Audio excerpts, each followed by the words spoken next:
Hi, good evening. Thank you for checking out Section of the Soul. My name is James. I'm checking out, I'm going to be talking about the Summer League Game 2 between the Boston Celtics, our hated rivals, and the Los Angeles Lakers, and how just genuinely great most of the, if not all of the rookies looked in that performance besides PJ Dozier. It started off, this is a team, they passed the ball, they were moving the ball, they were always looking for each other, they looked a lot more comfortable. They started almost all the rookies and then Zubac together, so it wasn't like it was a fresh roster coming off the bench, and then it was like Travis Ware and Vanderblue, and there was a lot more flow and continuity between the rookies. Everyone kept each other up. There was really good body language. They were talking, they were communicating, and a lot of that I'm sure has to do with Lonzo Ball and how incredible of a passer he is. The way he controls the game, the way he keeps his head on a swivel while he's on defense is phenomenal. And he shot the ball a little bit better. Still wasn't great, but he was a lot more aggressive.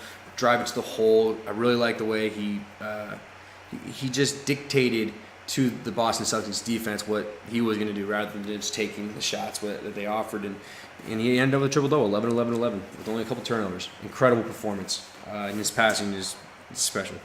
Kyle Kuzma was phenomenal. I've liked this pick a lot. I already liked it when he got drafted. I was looking at his videos, even like the whole game clips against UCLA. He's a great passer. He's a solid mover of the ball. He can really shoot. He can shoot like that. He 5 for 10 from 3-point land speaks for itself. The fact that he says he's more comfortable, that everyone keeps on saying how he's a good shooter, how he's a shooter. I think last night was just the beginning. I'm not saying he's going to be a 45 to 50% knockdown, dead eye 3-point shooter, but he is going to be a really good shooter. I think from all over the floor. Put the ball take it to the basket, and he's always looking for the extra pass. Defense, he competes. He has great body language. He likes taking on the challenge, like Jayson Tatum took last night. The night before, he took on Bryce Johnson. He just, whoever, or Sidori Stonewall, whoever needed to be guarded, he guards him, and that's really good to see. I love the confidence. I love the ability. I think he was guarding Bryce Johnson, but yeah, he took on the two guys that were killing us the most, and for the most part, competed and. He looked really good, 9.5 out of 10. And he just needs to be a little bit better finishing around the basket. He had a few weak finishes or just kind of ball bounced away, but he'll figure that out. And he needs to avoid some dumb fouls on defense. Again, experience will help a lot with that. Josh Hart was an 8 out of 10. These scalings, it's just what it is. It's just easy and just quick, but these ratings are for what they're being asked to do and what their role in the team is. He was a great finisher. He hit a couple threes. He didn't make every outside shot, but his shot does look good. He's proven that he's a good shooter in 4 years at Villanova. He's the kind of guy that you just want to go to war with. He's just a player. He's smart. He knows what he's doing. He moves the ball when he needs to. There's a couple times when he was driving, and instead of just trying to go complete tunnel vision, he did kick it out. And I think that's part of the Lonzo effect, him just growing into his role as a shooting guard here in the next level. Great defense, and he had an amazing few floaters. He has a really nice touch on his floaters, which is an incredible skill to have for a guard, especially on the smaller end. David Nwaba, he was our second-year player. I just want to say quickly, he's the kind of dunker that like in 2K or in video games, like you get him within like 10 feet of the basket, and all of a sudden like he's just flying. And he finishes. He plays good defense. He's working on his shot, but he missed a few free throws. Is what it is. That's a work progress, but it's a just strictly 3 and D player who's very athletic, like extremely best athlete on the team by far. David Nwaba definitely has some potential to play a role in the Lakers this year, and I'm excited to see that. Thomas Bryant. And David Nwaba actually had a couple passes. One of them to Thomas Bryant. He was a little more anonymous than he was the first game, but that's just because of playing time. The Celtics kind of went small, so the Lakers responded with small players. But when he was in, he has that passion. He's a great rebounder because of his length and reach, even though he doesn't have that great of a vertical. Great.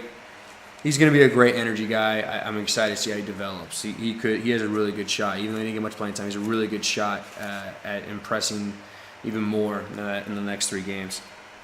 PJ Dozier was raw. He did not look positive. When he shot, he missed pretty badly. I think he just needs a little bit of time. He needs some time because he has elite length and he had the ability to handle the ball a bit, but he's very raw.